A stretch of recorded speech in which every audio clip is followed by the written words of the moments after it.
Hello and welcome to this After Effects tutorial about the Puppet Pin Tools. I'm Luisa Winters.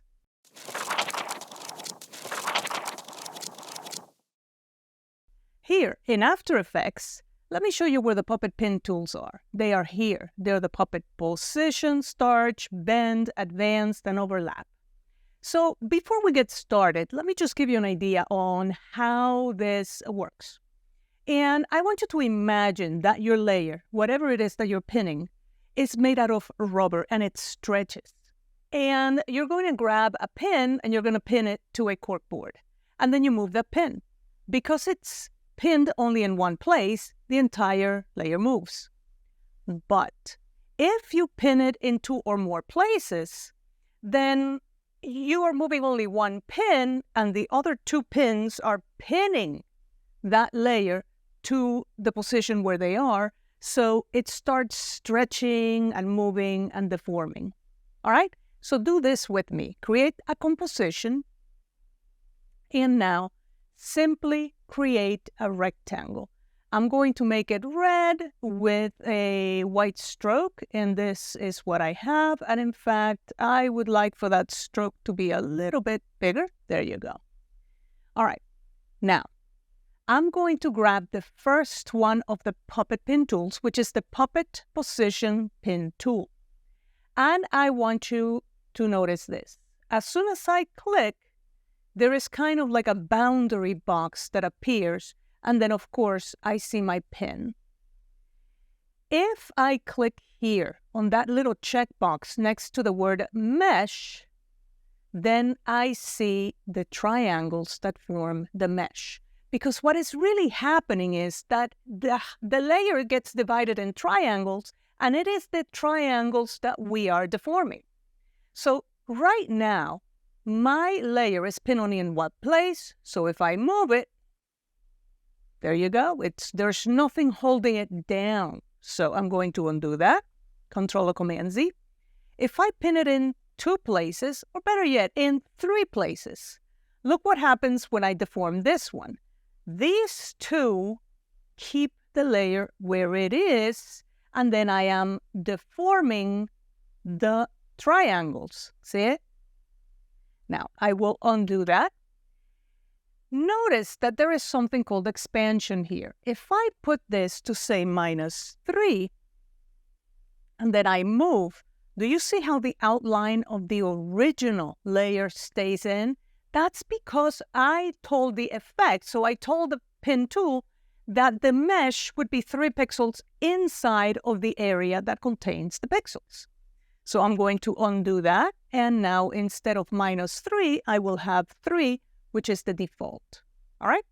Now, notice that there is a density here. If I change that value to, say, a 12, you're going to see that we have a heck of a lot more triangles here, which means that our deformation can be smoother. Of course, it's going to take longer to render, but it will be much smoother. Look what happens when I bend like this. All right, I'm going to undo that, and I'm going to go back to a 10. In fact, I'm going to go back to a 3. Look what happens. Do you see how not smooth this is? I see straight lines here, and that's because I don't have enough triangles for a smooth curve. All right, so I will undo again and change this back to 10. All right, now, if I position the playhead where I want to start my animation, and then I press and hold the Control key, Command on the Mac, notice that my mouse cursor changes into that little keyframe stopwatch icon. What that means is that if I click and drag, I'm actually recording that motion. And I even have keyframes in the timeline. So if I play this back, there it is, and I am indeed keyframing that motion.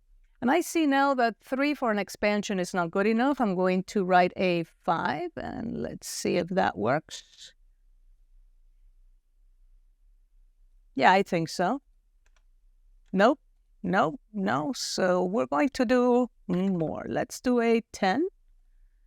And I'm going to delete that puppet. And now I'm going to add this again. And let me see if I can actually expand it more than that. There you go. That's an exaggeration, but now you can clearly see that the triangles are outside of the boundaries of the rectangle. Alrighty, so there is another option here for record options. If you click there, a dialog opens up, and this is the speed at which you are recording the animation, like when you press and hold the Control or Command key. Right, so if you do it at 200%, for example. So 100% is real time, right? But if you do it at 200%, when you record, the playhead is going to go twice as fast, which means when you play back, it's going to go twice as slow. Let's show the mesh, and here we go. Look at the playhead. It's going twice as fast. So when I release the mouse button, now the motion is going twice as slow. All right? So I'm going to undo that. And if I go back to record options and instead of 200%, I put 50, when I move, so this is for precision, right? So when I'm moving the pin, the playhead is going twice as slow, which means when it plays back, it will be twice as fast. Let's go ahead and do that.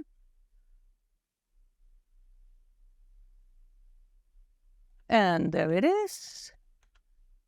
And you can clearly see that that is exactly what is happening.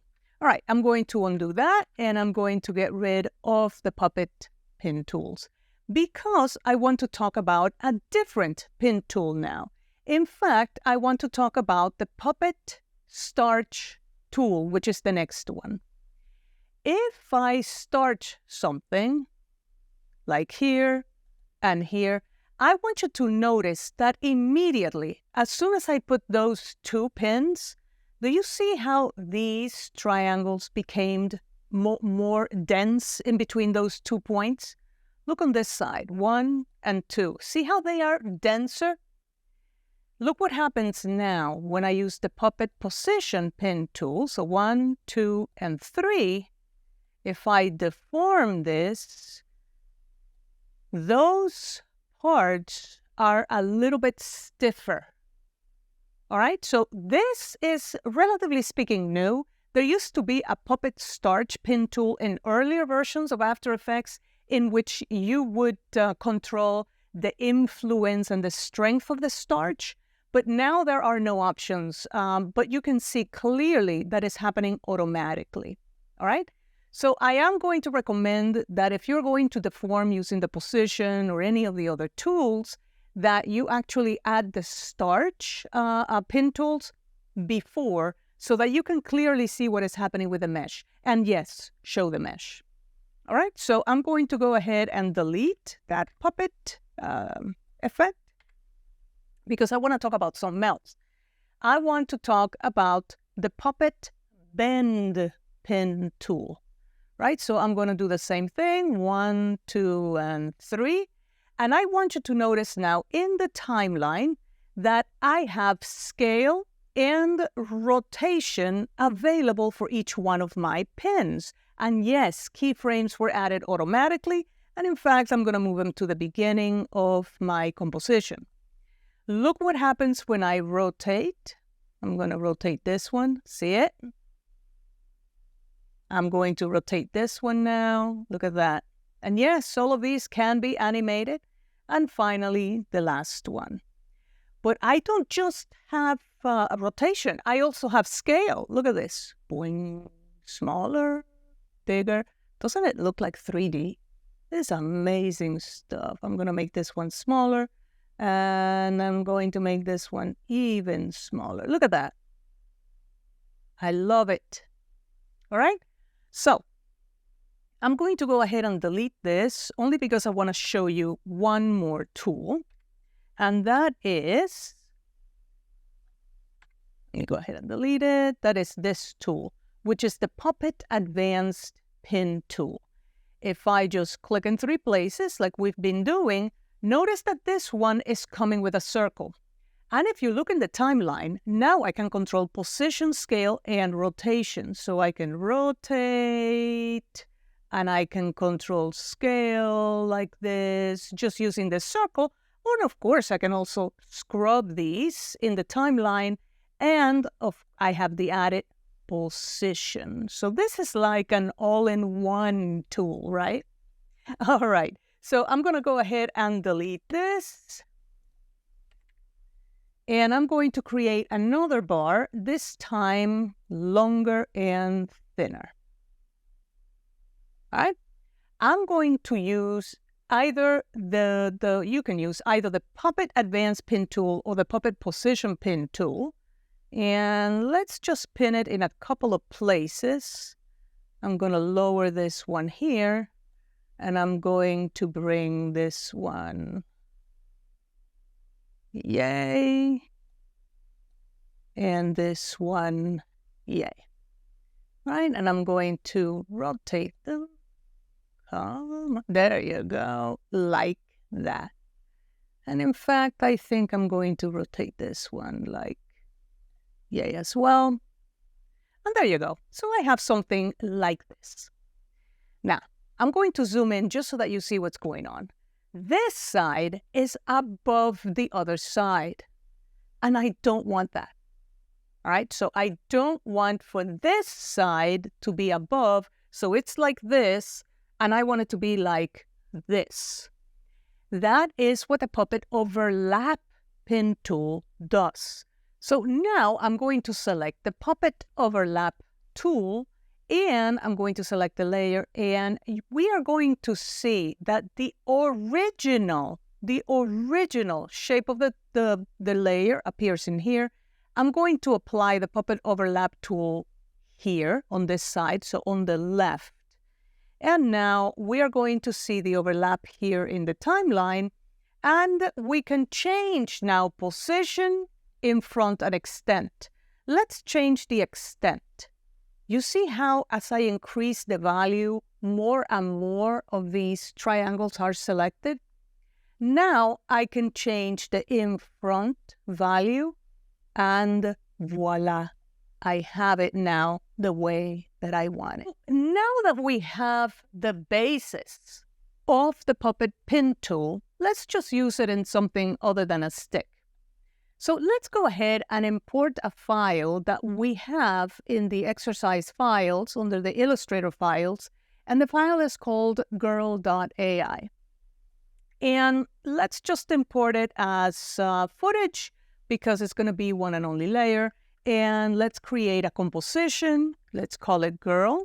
And let's add the girl to that composition. If you don't have those files, you can download them. The link to download those files is in the description of this video. And these are the files that I've been using so far for almost every single one of my videos. All right? So here we go. I'm going to go ahead and reduce the scale of this to about yay. And this is good.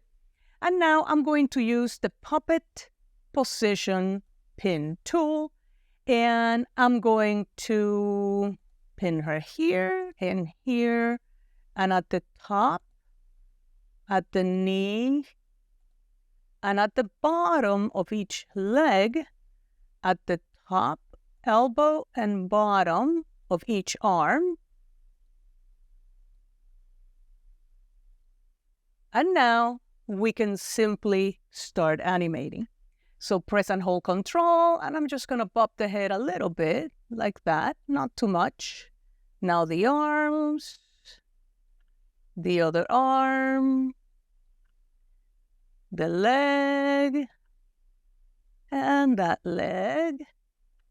And now I will select the layer, press the letter U, and these are all of my keyframes, right? I can now separate these keyframes a little bit more to have them go a little bit slower. And in fact, I can just select them all, press and hold Alt, and then click on the last one and see how they go like an accordion, right? I'll do the same with this one here. And I don't want it super slow, but a little bit slower than what they've been going at. And That's the last one. Let me get it there again. Oh, one more. This is just the bopping of the head. And you can see that she's just moving. So you can just choose how to animate these things for any kind of cartoons or logos or anything that you want to do. Let's go ahead and delete this layer and let's import a different file. Let's go ahead and import doggy.ai and merge this file. And we're going to put the doggy here in the timeline. And this time I want to use the Puppet Advanced Pin tool. I'm going to pin each one of the eyes, the middle of the body, and I think just the tip of the nose. All right?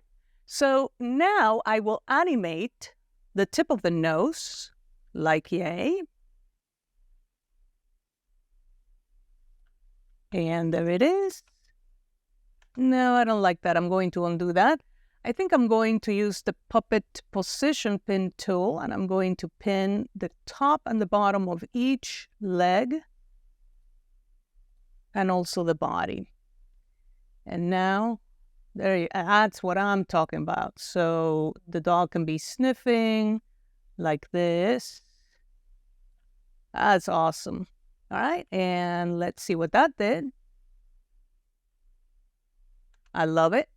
And now we can actually change the scale of these eyes so that they just like bulge a little bit, right? And this is just too silly for words, right? And we can animate all of that. And then finally, I'm just going to move the legs like this and like this. And I'm just doing silly stuff, right? And there you go. And now all I have left to do is reduce the scale of the doggy. I'm going to put the doggy here and we'll animate position so that it goes from right to left. And is it going? It should walk. Well, it works better if I actually keyframe it, It does work better if I do keyframe it. And here we go. So you can create your own animations like that. And this is just cartoonish and all of that. But there is just one more that I want to show you. And I'm just going to show it to you with one. But it's these vines, right? So I'm going to choose to import this as composition layer size. And like I said, I'm going to do this with just one vine. So I'm going to solo this vine. And I'm going to use the Puppet Position Pin tool. And I'm going to pin it here, and here, and here. I'm going to change that expansion to a 3. And I'm just going to animate this a tiny little bit. So this and this, right? So I'll select these keyframes and now expand them a little bit like yay, so that they are slower, right? And I'm going to do that with every single layer, all right? Then I'm going to position the layers in different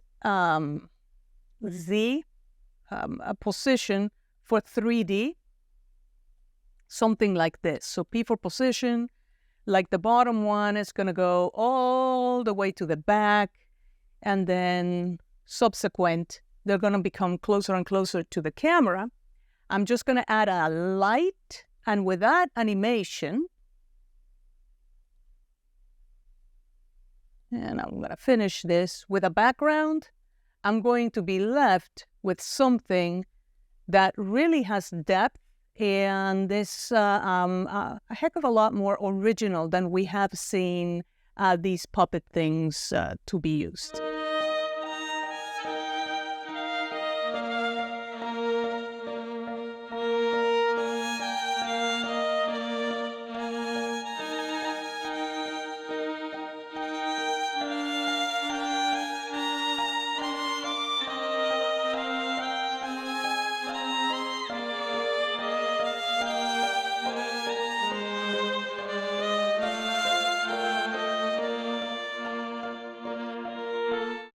In addition to that, you can use the puppet pin tool in actual video layers. So you can actually, if you have a video of, say, smoke or particles or explosion or whatever, you can actually guide those things wherever you want by deforming the entire layer and putting it where you need to put it.